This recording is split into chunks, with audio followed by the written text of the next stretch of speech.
যে মসজিদ পবিত্ৰ অনুষ্ঠান ধৰ্মীয় অনুষ্ঠান সেইখন থাকিব লাগে, কিন্তু প্ৰশাসনে আজি ৰাতিপুৱাৰ ভাগত সেই মসজিদখনো মানে বুলডোজাৰ লগালে।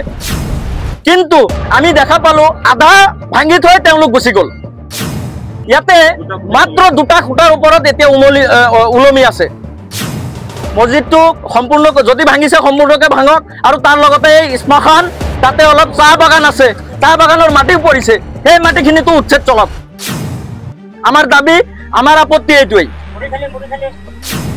যদি প্ৰশাসনে বা অসম চৰকাৰে এই লোকসকলক পুনৰ সংস্থাপনৰ ব্যৱস্থা কৰা নহয়, আমি কিন্তু অতি শীঘ্ৰেই বিশ্বনাথৰ প্ৰশাসনিক কাম কাজ অচল কৰি দিব পৰা ধৰণৰ আন্দোলনৰ কাৰ্যসূচী আমি অসম সংখ্যালঘু সংগ্ৰাম পৰিষদে গ্ৰহণ কৰিম।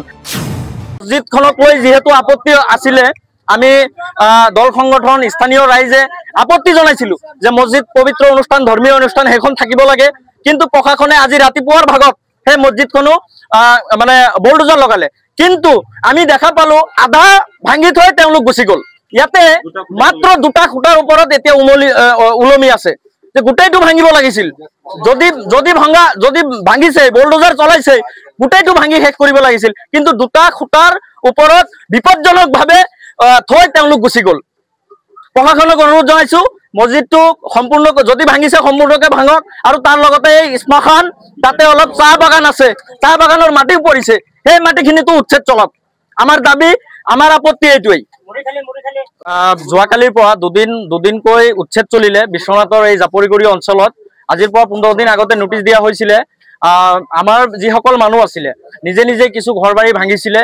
তাৰপিছতো যোৱাকালি আৰু আজি দুদিনকৈ বিশ্বনাথ প্ৰশাসনে ইয়াতে উচ্ছেদ চলালে।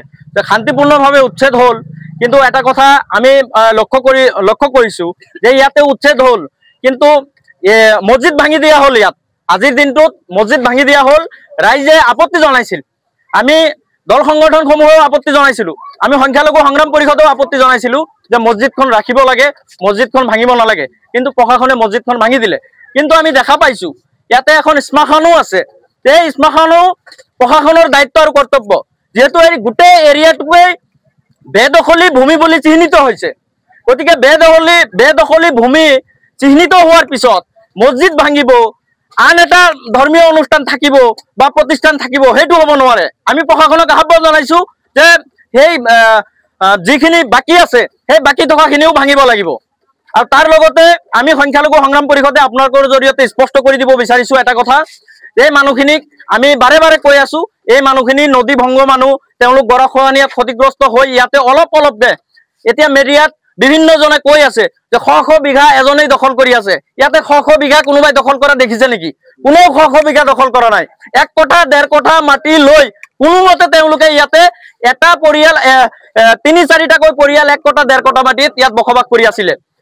কিন্তু প্ৰশাসনক আমি আহ্বান জনাইছো যে অতি শীঘ্ৰেই এইসকলক পুনৰ সংস্থাপনৰ ব্যৱস্থা কৰিবই লাগিব, কাৰণ এওঁলোক গৰাখহনীয়াত ক্ষতিগ্ৰস্ত ভূমিহীন লোক। যদি প্ৰশাসনে বা অসম চৰকাৰে এই লোকসকলক পুনৰ সংস্থাপনৰ ব্যৱস্থা কৰা নহয়, আমি কিন্তু অতি শীঘ্ৰেই বিশ্বনাথৰ প্ৰশাসনিক কাম কাজ অচল কৰি দিব পৰা ধৰণৰ আন্দোলনৰ কাৰ্যসূচী আমি অসম সংখ্যালঘু সংগ্ৰাম পৰিষদে গ্ৰহণ কৰিম। শান্তিপূৰ্ণভাৱে উচ্ছেদ হ'ল, আমি কোনো ধৰণৰ বাধা দিয়া নাই, আমি প্ৰশাসনক সন্মান জনাইছো, কিন্তু এতিয়া আমাক শান্তিপূৰ্ণভাৱে এই মানুহখিনিক উচ্ছেদিত মানুহখিনিক পুনৰ সংস্থাপনৰ ব্যৱস্থা কৰিব লাগিব। যদি কৰা নহয় তেন্তে কিন্তু গণতান্ত্ৰিকভাৱে ভয়াৱহ আন্দোলনৰ কাৰ্যসূচী ঘোষণা কৰা হ'ব।